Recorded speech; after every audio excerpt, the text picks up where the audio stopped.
مفتی صاحب سوال یہ ہے کہ آپ مستورات کی جماعت تبلیغی جماعت میں جانے کو جائز قرار دیتے ہیں اور مستحسن قرار دیتے ہیں کہ جانا چاہیے، جبکہ مفتی رشید احمد صاحب نے احسن الفتاویٰ میں اس کے ناجائز ہونے کا فتویٰ دیا، اور رسول اللہ صلی اللہ علیہ وسلم کے دور میں آج کے دور سے زیادہ ضرورت تھی عورتوں کو جماعت میں نکالنے کی، لیکن آپ صلی اللہ علیہ وسلم نے نہیں نکالی، تو آج کے دور میں کیسے نکالی جا سکتی ہے؟ ماشاء اللہ بھائی نے سوال پوچھا ہے، ڈاکٹر ذاکر نائک کیسے کہتے ہیں، بھائی نے سوال پوچھا ہے کہ حضرت مفتی رشید احمد صاحب رحمہ اللہ تعالیٰ نے خواتین کے تبلیغی جماعت میں نکلنے کو ناجائز لکھا ہے، ایک دلیل تو یہ دی ہے، دوسرا کہہ رہے ہیں نبی کریم صلی اللہ علیہ وسلم کے دور میں بھی خواتین تبلیغی جماعت میں نہیں نکلتی تھیں، سمجھ میں آ رہی ہے بات؟ تو مجھے کہہ رہے ہیں کہ پھر آپ نے کیسے کہہ دیا کہ صرف جائز نہیں بلکہ نکلنا چاہیے، ترغیب ہے۔ دیکھو حضرت مفتی رشید احمد صاحب ہمارے شیخ و مرشد تھے، پیر و مرشد تھے، عالم تھے سر آنکھوں پہ، لیکن انہوں نے ہی ہمیں یہ سکھایا ہے کہ جب کوئی تحقیق کرے نا کسی مسئلے کی تو اس میں قرآن و سنت کو سامنے رکھے، یہ نہ رکھے کہ میرے حضرت نے کیا فرمایا، فلاں کے حضرت نے کیا فرمایا۔ یہ علماء دیوبند میں بالکل بھی نہیں ہے، یہ جو ہمیں کہا جاتا ہے نا علماء دیوبند اکابر پرست ہوتے ہیں، یہ کسی اور کے بارے میں تو آپ کہہ سکتے ہو، علماء دیوبند تو بالکل بھی اکابر پرست نہیں ہوتے، سمجھ میں آ رہی ہے بات؟ اور آپ کہہ سکتے ہو کہ یہ تو شیخ کے دنیا سے جانے کے بعد آپ بات کر رہے ہو، حضرت کی زندگی میں ہی بہت ساری باتیں ہم کر لیتے تھے کہ حضرت اس میں ہمیں آپ سے، میں تو چھوٹا تھا، بڑے علماء ہمارے، کہ ہمیں اس میں آپ سے کیا ہے اختلاف، تو حضرت فرماتے تھے ٹھیک ہے آپ اگر یہ رائے رکھتے ہیں تو آپ اس رائے پہ فتویٰ دے دیں، میری یہ رائے ہے۔ سمجھ میں آ رہی ہے بات کہ نہیں آ رہی ہے؟ جو چیزیں منسوس ہوتی ہیں، منسوس کا مطلب قرآن و سنت میں ان کو 2 اور 2 4 کی طرح واضح کر دیا، ان میں اختلاف کی گنجائش بولو نہیں۔ جو چیزیں منسوس نہیں ہیں، قرآن و سنت میں ان کے بارے میں وضاحت نہیں ہے، ان میں احکام تبدیل ہوتے ہیں زمانے کے حساب سے۔ حضرت مفتی رشید احمد صاحب رحمہ اللہ تعالیٰ کا خیال یہ تھا کہ خواتین جب تبلیغ میں نکلیں گی تو گھروں سے باہر جائیں گی، گھروں میں رہنے کی عادت ختم ہو جائے گی، وغیرہ وغیرہ وغیرہ، وہ ان کی یہ رائے تھی۔ ہم یہ سمجھتے ہیں کہ زمانہ اتنا بدل چکا ہے کہ اب سوشل میڈیا گھروں کے اندر پہنچ چکا ہے، اب جو خاتون گھر کے اندر ہے وہ اندر نہیں ہے، وہ پوری دنیا میں ہے، وہ ڈرامے دیکھ رہی ہے، وہ فلمیں دیکھ رہی ہے، موبائل پہ سب کچھ دیکھ رہی ہے، وہ اب گھر میں رہ کے اس کے لیے گھر میں دینی ماحول بہت مشکل ہے۔ یہ صرف علماء صلحاء کے گھروں میں تو ہو سکتا ہے، بلکہ حقیقت ہے ان کے گھروں میں بھی نہیں ہے۔ جو مفتی بزرگ مولانا ان کی بیگموں کے ہاتھ میں بھی ٹک ٹاک، انسٹاگرام، وہ خود اپنے میاں کو بیوقوف سمجھ رہی ہوتی ہیں کہ یہ تہجد کی بات کر رہا ہے، اشراق کی بات کر رہا ہے، یہ دیکھو کیسے چمک چھلو بنی ہوئی ناچ رہی ہے، تو میری بیٹیاں بھی ایسے ناچیں گی۔ ان کی اپنی عورتیں گھروں سے ان کے اپنے ہاتھ سے نکل رہی ہیں، ان کی اپنی بچیاں گھروں اپنے ہاتھ سے نکل رہی ہیں۔ ایسے موقع پہ تبلیغی جماعت ایک واحد راستہ ہے، میرے خیال میں کوئی نس نہیں ہے یہ، اس میں کم از کم اتنا ہوتا ہے کہ چند دل ان کو اپنی جیسی خواتین ملتی ہیں، مکمل پردے میں زمین پہ بیٹھ کے تعلیمات ہوتی ہیں، ان کو آواز پست کرنا سکھایا جاتا ہے، امیر کی اطاعت سکھائی جاتی ہے، دین کی دعوت دینے کا جذبہ سکھایا جاتا ہے، اس سے اس کے اندر بھی طلب پیدا ہوتی ہے۔ تو اگر حضرت مفتی رشید احمد صاحب کے سامنے یہ سارے دلائل ہوتے تو وہ بھی اپنی بات سے رجوع کرتے۔ سمجھ میں آ رہی ہے بات؟ اس کی مثال ایسے ہے، نبی کریم صلی اللہ علیہ وسلم کی صحیح حدیث ہے، خواتین کو مسجدوں میں نماز پڑھنے سے مت روکو، ترغیب یہی تھی نبی نے کہ گھر میں نماز پڑھیں۔ بعد کے فقہا نے دیکھا کہ اب گھر سے باہر نکلنے میں خواتین کو نقصان ہو رہا ہے، کیونکہ نبی کے دور میں تو دین سیکھنے کا واحد ذریعہ پیغمبر تھے، تو وہاں تو آنا ضروری تھا مسجد میں، پھر بھی نبی نے کہا کہ جائز ہے، یعنی عورت پہ چھوڑ دیا کہ تم آنا چاہو تو آ سکتی ہو، نہیں آنا چاہو تو بہتر یہی گھر میں نماز پڑھو، صرف اجازت دی۔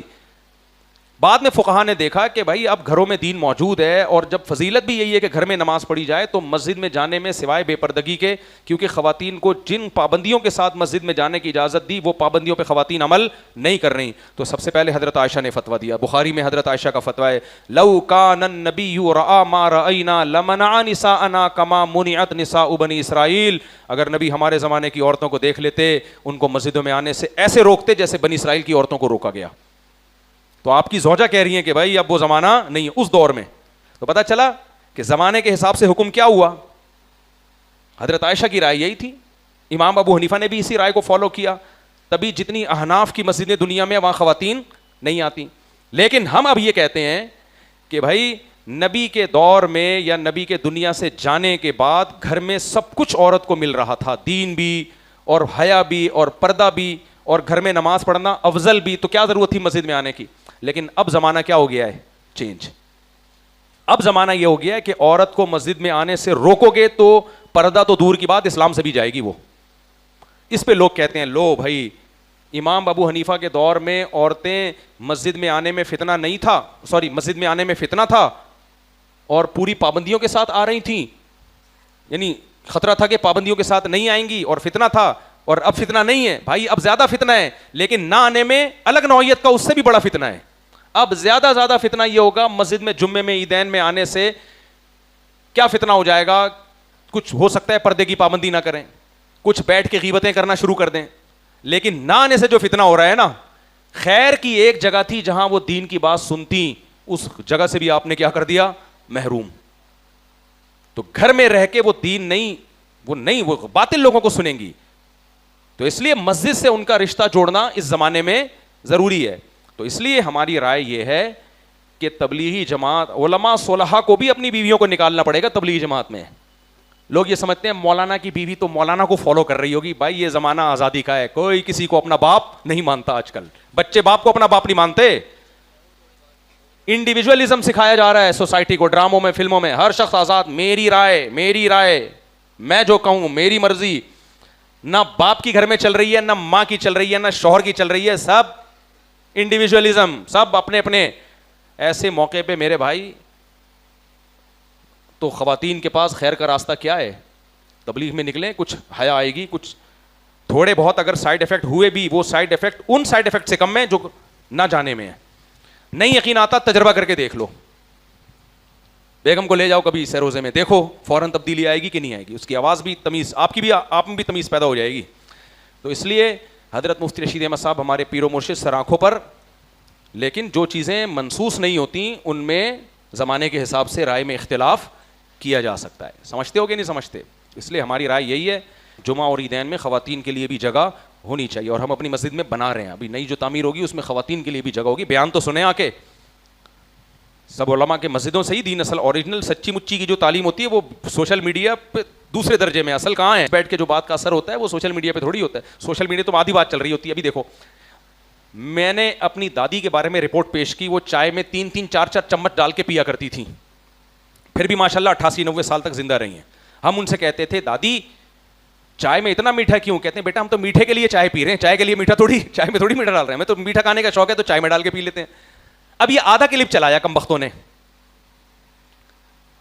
کیونکہ اس سے میسج یہ جا رہا ہے کہ چینی اچھی چیز ہے. تو میں نے آگے بتایا بھائی یہ سوچ کے چینی نہ کھانا شروع کر دینا. ہر خاتون ہماری دادی کی طرح نہیں ہوتی, نہ آپ ہمارے دادا کی طرح ہیں.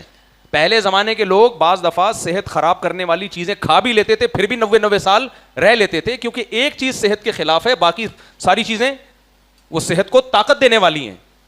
ان کی جسمانی محنت بہت زیادہ تھی اور ٹینشن والی زندگی نہیں تھی, نمازیں تھیں. میری دادی روزے اتنے رکھا کرتی تھیں, کوئی نفلی روزہ نہیں چھوڑتی تھیں, جو شوال کے 6 روزے اور رمضان کے. اتنی اسٹرگل. تو اگر وہ لوگ چائے میں چینی زیادہ ڈال بھی لیں, پھر بھی نہیں ڈالنی چاہیے, لیکن پھر بھی اللہ نے زندگی دے دی. اور یہ بھی تو ممکن ہے اگر وہ چینی نہ کھاتی تو ہو سکتا ہے 150 سال زندہ رہ لیتی. کیا خیال ہے؟ جو 90 میں گئی ہیں تو چینی کی وجہ سے گئی ہوں. یہ پوری بات میں نے بیان میں کی ہے, لیکن کم بختوں نے کلپ کتنا چلایا؟ آدھا کلپ چلایا. میں اپنی دادی کے فضائل بیان کر رہا ہوں, چینی ڈال کے پیا کرتی تھی, پھر بھی 85 سال تک زندہ رہی ہیں. بس کلپ روک دیا. نیچے ڈاکٹروں کی طرف سے گالیاں, اس مولوی کو دیکھو یہ چینی کو پروموٹ کر رہا ہے, اس مولوی کو دیکھو لوگوں کو کہہ رہا ہے چائے میں 3 4 چمچ چینی. یہ مولویوں سے جان چھڑاؤ, ملک ترقی کرے گا. یہ مولوی ہیں جو ترقی کی راہ میں رکاوٹیں, ان کے پاس اس سے کہانیوں کے علاوہ کچھ بھی نہیں ہوتا. یہ ہے سوشل میڈیا کا بیان. جو سامنے بیٹھ کے سن رہے تھے ان کو پتا تھا آگے میں نے چینی کی مخالفت کی ہے. ایسے تو ایسے لوگ بھی ہیں سگریٹ پی کے 90 سال زندہ رہے ہیں, تو یہ مطلب تھوڑی سگریٹ پھونکنا شروع کر دو. صحیح ہے نا. ایک صاحب مجھے آئے, میں نے سگریٹ اور پان گٹکے کے خلاف بیان کیا. انہوں نے کہا میرے دادا تو 85 سال کے ہیں, وہ تو سگریٹ بھی پان بھی گٹکا بھی اور رکشے میں اکیلے سفر کرتے ہیں. میں نے کہا تیرا دادا جو ہے نا اگر سگریٹ پان نہیں پیتا تو 85 میں ابھی دوسری شادی کر رہا ہوتا, وہ اور اچھی صحت ہوتی. سگریٹ پان گٹکا نے صحت کا بیڑا ہی غرق کرنا ہے. تیرے دادا میں اگر نہیں ہوا تو اس کا مطلب تیرے دادا نے 150 سال تک زندہ رہنا تھا, اب 90 میں نکل لے گا پتلی گلی سے. وہ تو سگریٹ پان گٹکے نے نقصان ہی دینا ہے. اب تیرے دادا پہ اثر نہیں ہو رہا تو وہ دنیا کو ہم نہیں سکھا سکتے. میں نے کہا ہم اور 20 لوگوں کو بتاتے ہیں جو 55 سال میں ہی نکل لیے سگریٹ کی وجہ سے. تو اس لیے ہم نے جو اپنے دادی کی بتانا ہے, تو یہ چینی کو پروموٹ کرنے کے لیے نہیں, یہ دادی کا کانفیڈنس لیول بولو بتانے کے لیے. تو پرانے زمانے میں لوگ صحت کی مخالف چیزیں استعمال کر کے بھی بہت عرصہ لے لیتے تھے, کیونکہ وہ نیچرل چینی ایک ایسی چیز تھی نا جو نیچرل نہیں تھی. باقی انہوں نے جوانی میں جو خوراکیں کھائی ہوئی تھیں, یہ ڈالڈے مالڈے تو جانتے بھی نہیں تھے ہوتے کیا ہیں, اور محنتیں کی ہوئی تھی, اس کے اثرات تو بڑھاپے تک رہتے ہیں. کل ایک صاحب نوجوان بیٹھا ہوا چاول بہت کھاتا ہے, تو مجھ سے کہہ رہا ہے مجھے تو کوئی نقصان نہیں ہوتا, میں تو چاول بہت کھاتا ہوں, میں تو چاول بہت کھاتا ہوں, مجھے تو کچھ بھی نہیں. میں نے کہا تیرے کو ابھی نہیں ہوگا, ابھی تو جوان ہے. جوانی میں ساری الٹی پلٹی چیزیں باڈی کیا کر رہی ہوتی ہے, اس کو وہ ہضم کر رہی ہوتی. یہ سارے چاول نکلیں گے 40 سال کے بعد. یہ سارے چاول کب نکلیں گے؟ 40 سال کے بعد. کیونکہ کسی بڑے حکیم کا کہنا ہے چاول کھانے, کثرت سے چاول کھانے والا کبھی بڈھا نہیں ہوتا, کیونکہ بڑھاپے سے پہلے ہی ٹپک جاتا ہے وہ. چاول کا شمار حکیموں کی نظر میں, میرے ڈاکٹروں سے بھی تعلقات ہیں, حکیموں بہت پڑھا میں نے حکیموں کو بھی, اور صرف پڑھا تو دور کی بات, فیس ٹو فیس بہت معلومات لی ہیں. ساری دنیا کے سارے حکیم اس پہ متفق ہیں چاول کا شمار اچھی غذاؤں میں نہیں. کھا لو, میں نہیں کہہ رہا کب تو کھا لینے میں, ہفتے میں 2-4 دفعہ میں کوئی حرج نہیں ہے, لیکن کاربوہائیڈریٹ ہے نا فل, کوئی منرل نہیں ہے, کوئی وائٹامن نہیں ہے, کوئی چاول کی ریسرچ پڑھو نہ وٹامن اے ہے نہ بی ہے نہ سی ہے نہ ڈی ہے, کچھ بھی نہیں ہے, اور نہ زنک ہے نہ آئرن ہے نہ پوٹاشیم ہے نہ میگنیشیم ہے. صرف کیا ہے؟ شوگر ہے. کھاؤ گے طاقت آ جائے گی, ایک شوگر مل جائے گا بس, اور پھر تھوڑے دنوں میں کیا ہو جاؤ گے. لوگ مجھے کہتے ہیں آپ میڈیکل سائنس کی باتیں کیوں بتاتے ہو؟ دیکھو میں اس لیے بتاتا ہوں, ڈاکٹروں ہی کی باتیں ہوتی ہیں, میری اپنی ریسرچ میں اہل نہیں ہوں اس کا. ڈاکٹروں کی ریسرچ جو پڑھے لکھے ڈاکٹر ہیں وہ اس لیے شیئر کرتا ہوں کہ بہت سے لوگ ڈاکٹروں کی نہیں سنتے, اور نہ انہیں پتا ہوتا ہے کہ یوٹیوب پہ صحیح ڈاکٹر کون ہے, غلط ڈاکٹر کون ہے. دیکھو ابھی ایک ڈاکٹر کی ویڈیو چل رہی ہے جس میں وہ کہہ رہے ہیں کہ 16 سگریٹ ایک چائے کے کپ کے برابر ہیں. 16 سگریٹ کس کے برابر ہیں؟ ایک ڈاکٹر کی ویڈیو وائرل ہوئی ہے, یعنی ایک چائے کا کپ ایسا جیسے 16 سگریٹ پی لی. چائے کا جو عادی ہے وہ تو یہ سن کے بے ہوش ہوگا کہ نہیں ہوگا, اور ٹیلی ویژن والے ان ڈاکٹر کو بلا بھی رہے ہیں, بٹھا بھی رہے ہیں. سوشل میڈیا کو اس سے غرض نہیں ہوتی کہ یہ مستند ڈاکٹر ہے یا نہیں ہے. دیکھو میرا اتنا کلپ لوگ چلا دیں گے 16 سگریٹ ایک چائے کے برابر, حالانکہ میں اس پہ رد کر رہا ہوں کہ یہ غلط ہے. ایک سگریٹ بھی ایک چائے کے برابر نہیں ہے, سگریٹ اور چائے کا کوئی جوڑ ہی نہیں ہے. سگریٹ انتہائی نقصان دہ ہے. چائے کا نقصان اگر دن میں صرف 2 کپ پیے جائے تو بہت کم نقصان پھر بھی ہے. یہ جو فضائل سنا رہے ہوتے ہیں نا چائے کے, یہ غلط ہیں. فضائل کچھ بھی نہیں ہے, چائے کو کوئی فائدہ نہیں ہوتا, لیکن بہت تھوڑا نقصان ہے اگر کوئی شخص 2 کپ پیتا ہے, تھوڑا نقصان ہے. وہ نقصان کیا ہے وہ بتا. کھانے کے بعد نہ پیے, کھانے کے بعد چائے پیو گے تو کھانے کا بیڑا غرق ہو جائے گا. 2 گھنٹے کا فاصلہ رکھو, سونے سے پہلے نہ پیو, نیند کا بیڑا غرق ہو جائے گا. صحیح ہے نا. اور وقفہ رکھ لو آپ. تو نقصان ہے. نقصان کیا ہے کہ ایک تو عادت ہو جاتی ہے, جس دن نہیں ملے گی کھوپڑی کام نہیں کرے گی. یہ ایڈکٹ ہونا یہ بھی تو غلط چیز ہے, لیکن اس کا حل یہ ہے کہ 3 دن تک 4 دن تک نہیں پیو گے تو دوبارہ اپنی اصل پوزیشن پہ آ جاؤ گے. کوئی بہت ایسی خطرناک عادت نہیں پڑ جاتی اس کی, 3-4 دن چھوڑ دو گے تو اپنی پرانی پوزیشن پہ آ جاؤ گے. دوسری بات, پیشاب زیادہ لاتی ہے تو باڈی میں پانی کی کمی ہوتی ہے. دیکھو نیچرلی جب ہماری باڈی میں پانی کی کمی ہوتی ہے تو باڈی پیاس کے ذریعے بتا دیتی ہے, تو وہ پانی کی کمی پوری. چائے سے جو پیشاب زیادہ ہوتا ہے تو پیاس نہیں لگتی, تو اس لیے ہمیں پتہ نہیں ہوتا باڈی میں پانی کی کمی ہو رہی ہے. لیکن یہ 2 کپ میں تھوڑا نقصان ہوتا ہے, اور دائیں بائیں طریقے سے وہ نقصان کی کمی بھی ہو سکتی ہے. مثلا میں چائے پیتا ہوں تو پھر مجھے پتا ہے کہ چائے سے پہلے گلاس پانی بھی پی لو, ٹھیک ہے نا. تو لیکن وہ ڈاکٹر صاحب کیا کہہ رہے ہیں, 16 سگریٹ اور ایک چائے کا کپ. بتاؤ لوگ یہ سن بھائی سگریٹ زہر ہے, چائے میں نیکوٹین سگریٹ کے مقابلے میں انتہائی تھوڑی ہوتی ہے, نہ ہونے کے برابر ہوتی ہے. تو اس لیے مجھے بعض دفعہ یہ اس لیے بتانا پڑتا ہے کہ ہماری جو آڈینس ہے نا وہ الگ ہے, ڈاکٹروں کو سننے والے لوگ ہیں وہ الگ. تو میں چاہتا ہوں ایک اچھی بات اگر میرے ذریعے سے پبلک تک پہنچ جائے, جو ہم پہ اعتماد کرتے ہیں, اور وہ برائی چھوڑ دیں, تو کیا جا رہا ہے اس میں. صحت تو ایک نعمت ہے نا خدا کی, اس لیے میں بتا رہا ہوتا ہوں کہ چاول کم کھاؤ, ٹھیک ہے نا.